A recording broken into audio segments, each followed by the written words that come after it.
El tema que vamos a ver hoy es termoquímica aplicada a los seres vivos.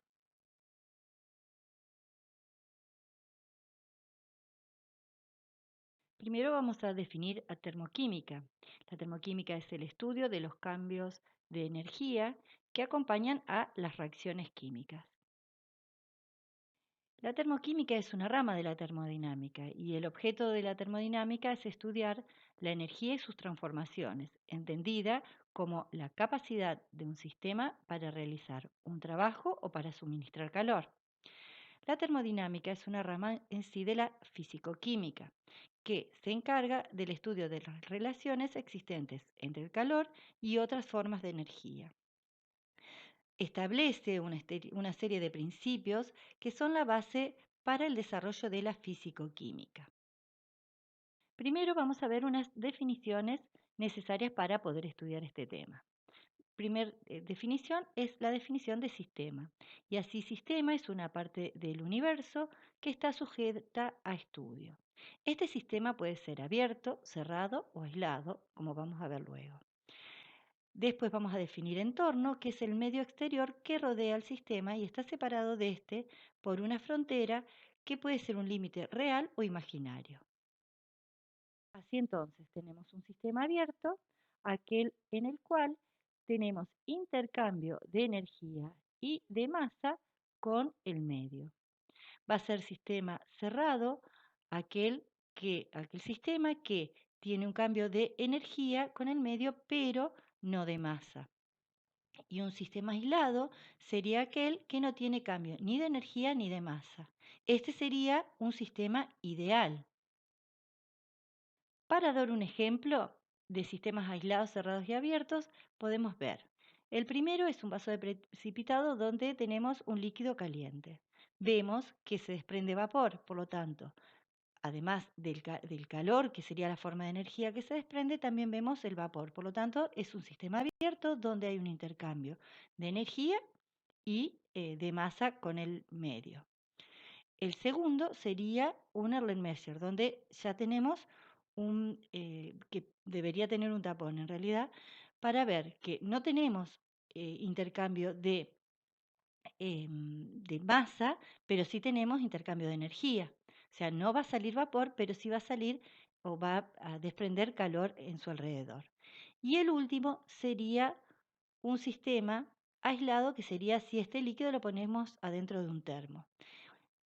Sería nuestro casi sistema aislado, porque ustedes saben que si bien uno puede poner un líquido dentro de un termo y se va a mantener caliente por un determinado periodo de tiempo, llega el momento que vuelve a tomar la temperatura ambiente, pero sería lo más cercano a nuestro sistema aislado. Otras definiciones que tenemos que ver son estado de un sistema termodinámico. El estado es un conjunto de variables intensivas que definen a dicho estado, como por ejemplo la temperatura, la presión, el volumen específico. Otra definición es la de proceso. Proceso es todo fenómeno que implica un cambio de estado termodinámico, es decir, una evolución del sistema hacia otro estado caracterizado por otras variables termodinámicas. El camino es la trayectoria que recorre el sistema al sufrir una evolución y se caracteriza por una sucesión de estados intermedios desde el estado inicial hasta el estado final, o sea, donde hay un cambio en, como vimos anteriormente, entonces dijimos, en las variables. Otro término es el de función de estado y se denomina función de estado a toda evolución que no depende del camino recorrido, sino de la posición del estado inicial y el estado final del sistema. Por ejemplo, en esta transparencia vemos una función de estado, ¿sí? Donde lo que a mí me va a interesar es la situación inicial y la situación final, sin importar el camino que haya recorrido el sistema para llegar a esa situación final. Otra definición es la de proceso espontáneo. Y decimos que proceso espontáneo es aquel que ocurre por sí mismo en un sentido definido. Por ejemplo, si tenemos dos barras de cobre, una caliente y otra fría, cubiertas por un material aislante. Vamos a ver que el calor fluye desde el cuerpo caliente hacia el cuerpo frío. Eso sería lo espontáneo. Como sabemos, va a ir del de mayor temperatura al de menor temperatura. Otro ejemplo que podríamos dar de un proceso espontáneo es un gas contenido en un recipiente cerrado, que al abrirse un orificio, las moléculas de gas fluyen desde la zona de mayor presión a la zona de menor presión. Vamos a ver que la energía es una, pero tiene diferentes formas. Por ejemplo, los animales consumen energía con los alimentos en forma de compuestos reducidos.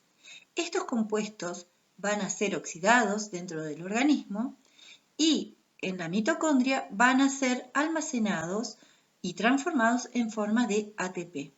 Este ATP luego va a ser el que nos dé la energía para, por ejemplo, una contracción muscular. Entonces, nuestra mitocondria va a ser el transductor electroquímico, que va a pasar la energía almacenada en los alimentos en forma de ATP. Y esta contracción muscular va a ser nuestro trabajo mecánico. Si queremos hacer una especie de analogía, podríamos decir que tenemos una batería donde tenemos almacenada energía. Vamos a tener un motor que va a ser el transductor de energía y para, por ejemplo, una elevación de un peso, que va a ser el trabajo mecánico. Termoquímica entonces dijimos que era la rama de termodinámica que se encargaba del estudio del calor generado o desprendido en una reacción química. Así, como hemos visto anteriormente, sabemos que las reacciones exotérmicas eran aquellas reacciones que liberaban energía. Esta puede ser por medio de luz, puede ser energía eléctrica o una energía térmica. Las reacciones endotérmicas son reacciones en donde la energía es absorbida. Por ejemplo, la energía se puede guardar en enlaces químicos de los productos. Ahora vamos a ver el flujo y la transformación de la energía en sistemas biológicos. La energía solar es la fuente principal de la vida sobre la Tierra.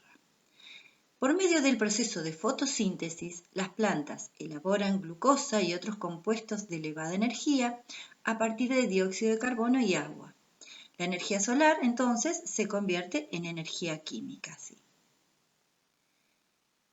Por otro lado, el proceso de respiración celular en los animales es la oxidación metabólica de esta glucosa y de otros compuestos biológicos. La energía química, entonces, se utiliza para producir trabajo en las células y calor. Observemos las dos reacciones que están planteadas. La primera es la reacción de fotosíntesis, donde el dióxido de carbono se combina con agua para formar, en este caso, glucosa y liberar oxígeno. Esta reacción tiene un ΔH, que es lo que vamos a ver a continuación, que es una diferencia de entalpía de 2,8 megajoule por mol de glucosa. La segunda reacción es la reacción de combustión de la glucosa. La glucosa se combina con oxígeno en la respiración celular, nos genera ATP, que va a ser nuestra forma de energía, y se va a liberar dióxido de carbono y agua. Esta reacción tiene una diferencia de entalpía de menos 2,8 megajoule por mol de glucosa.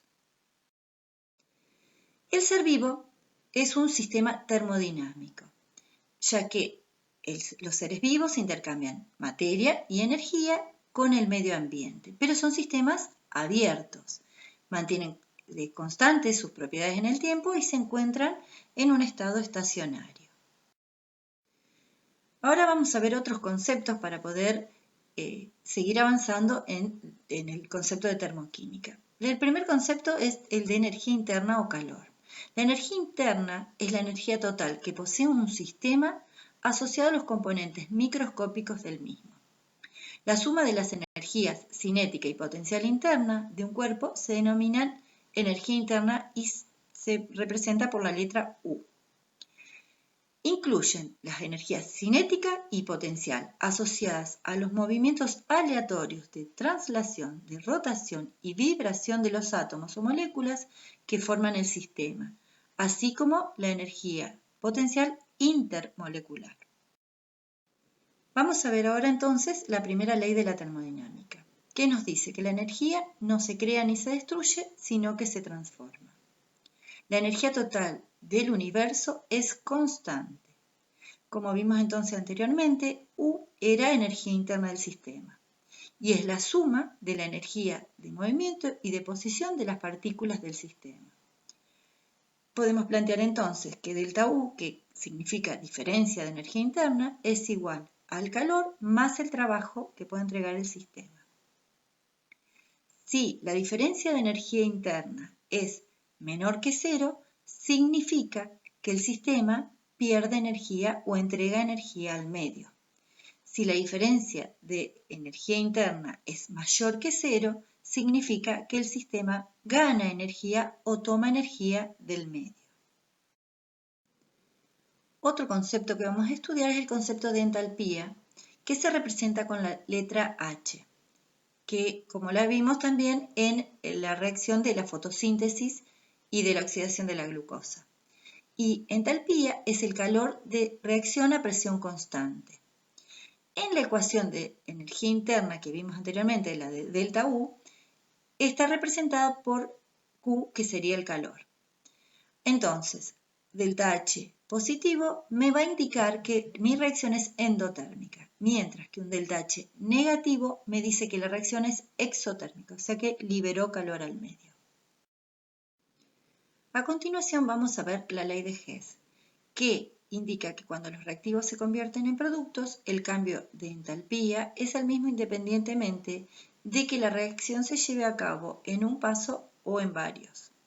Así vemos que delta H es igual, o sea, la diferencia de entalpía es igual a la entalpía final menos la entalpía inicial. Y para una reacción va a ser igual a la sumatoria de las entalpías, de las diferencias de entalpías de formación de los productos menos la sumatoria de las diferencias de entalpía de formación de los reactivos. Para el ejemplo que sigue a continuación es la oxidación del carbono. Y así vemos que la oxidación del carbono o la combinación del carbono con el oxígeno para dar dióxido de carbono tiene una diferencia de entalpía de menos 393 kJ por mol. Pero esta reacción se lleva a cabo en dos etapas. La primera etapa, que sería la reacción 2, es el carbono que se combina con un átomo de oxígeno, o sea, media molécula de oxígeno, para dar monóxido de carbono. Esta reacción tiene una diferencia de entalpía total de menos 111 kJ por mol. Y en la reacción número 3 vemos que este monóxido de carbono se combina con otro átomo de oxígeno, o sea, otra media molécula de oxígeno, para dar dióxido de carbono. El delta H de esta reacción es de menos 282 kJ por mol. Si se suman las dos reacciones, 2 y 3, y se eliminan los términos en común, que sería en este caso el monóxido de carbono con el monóxido de carbono, da carbono más oxígeno, que nos da dióxido de carbono, que sería la reacción planteada en la número 1. Y vemos que sumamos las dos diferencias de entalpía de la reacción 2 y 3 me da igual a menos 393. O sea que la sumatoria de las dos entalpías nos da la de la reacción global. Ahora vamos a ver la segunda ley de la termodinámica, que nos dice que el universo tiende hacia un estado de mayor desorden ante los cambios espontáneos. Este desorden se mide por medio de la entropía, que se representa con la letra S.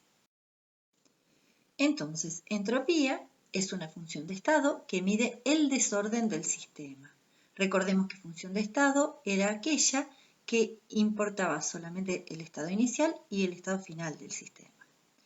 Por ejemplo, entonces, las partículas en un estado sólido tienen más orden que en el estado líquido. Por lo tanto, la entropía va a aumentar al pasar del estado sólido al estado líquido y de este al estado gaseoso. O sea, a mayor desorden, mayor entropía. Vamos a ver ahora distintos enunciados del segundo principio de la termodinámica. El primero es el enunciado establecido por Clausius, que dice que el calor nunca puede pasar de un cuerpo más frío a uno más caliente mientras que el pasaje de un cuerpo más caliente a uno más frío se produce en forma espontánea. El otro enunciado es el postulado de Thomson, que dice que los distintos tipos de energía tienden siempre a convertirse en calor, y este calor tiende a disiparse, pero nunca ocurre el caso inverso, es decir, si a un cuerpo se le entrega calor, éste no podrá adquirir energía cinética ni potencial. Y el tercer enunciado es el que dice que el sistema evolucionará hacia un estado de máximo desorden, que es el estado de equilibrio. Es posible que todos los casos que evolucionan hacia el estado de orden, pero este tipo de evolución requiere energía externa. Entonces, en el segundo principio de la termodinámica estudiamos la entropía. Esta entropía permite predecir cuantitativamente si una evolución va a ser posible o no, o sea, mide la tendencia natural al desorden del sistema o de una reacción. Como dijimos anteriormente, es función de estado y por lo tanto dependerá solamente de la posición de los estados iniciales y finales. Y se va a relacionar con el calor por medio de la siguiente ecuación. Calor es igual a temperatura por delta S, donde delta S va a ser la variación de entropía del sistema. T, la temperatura del medio ambiente con el cual el sistema intercambia calor, y Q es el calor evolucionando en forma reversible. De aquí se desprende que la diferencia de entropía delta S, cuando es igual a cero, el proceso va a ser reversible y el sistema está en equilibrio. Cuando delta S es mayor a cero, sea positivo, el proceso es espontáneo con liberación de energía en forma de calor. Cuando delta S es negativo, el proceso no es espontáneo y no se produce a menos sin el aporte de energía externa. Ahora vamos a ver el cambio de energía libre que se llama delta G. Y es la relación que existe entre los cambios de entalpía y de entropía. Estos se relacionan mediante la ecuación de Gibbs-Helmholtz. Y esta ecuación nos dice que la diferencia de energía libre, el delta G, va a ser igual a delta H, diferencia de entalpía, menos el producto entre la temperatura absoluta por la diferencia de entropía. Todo esto a temperatura y presión constante.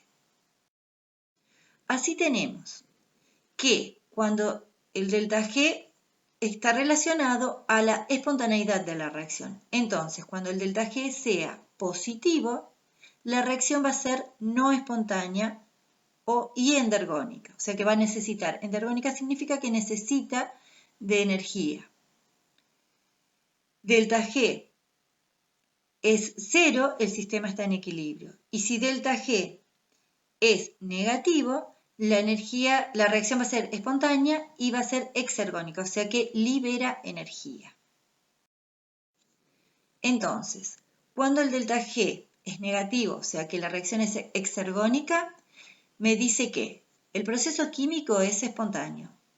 El sistema está realizando un trabajo a nivel biológico.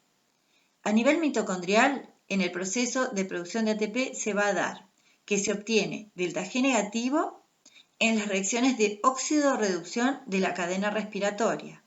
Y también se obtiene un delta G negativo como resultado cuando se establece una diferencia de potencial electroquímico por la diferencia de pH y carga en el caso de la membrana interna mitocondrial. Todo esto lo vamos a ver cuando veamos química biológica, la parte de cadena respiratoria.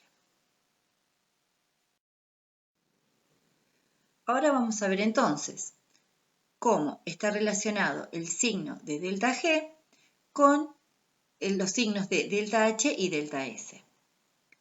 Si la diferencia de entalpía es negativa y la diferencia de entropía es positiva, las reacciones van a ser espontáneas a todas las temperaturas, ya que me va a dar un valor negativo para delta G.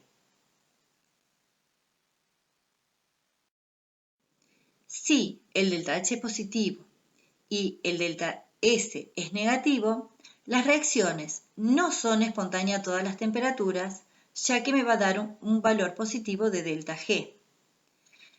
Si delta H y delta S tienen el mismo signo, el valor de delta G va a depender del valor de la temperatura, ya que este va a hacer variar a el signo de delta G, que sea positivo o negativo. Según sea mayor el producto entre la temperatura y el delta S. Ahora bien, desplazamiento de reacciones termodinámicamente desfavorables.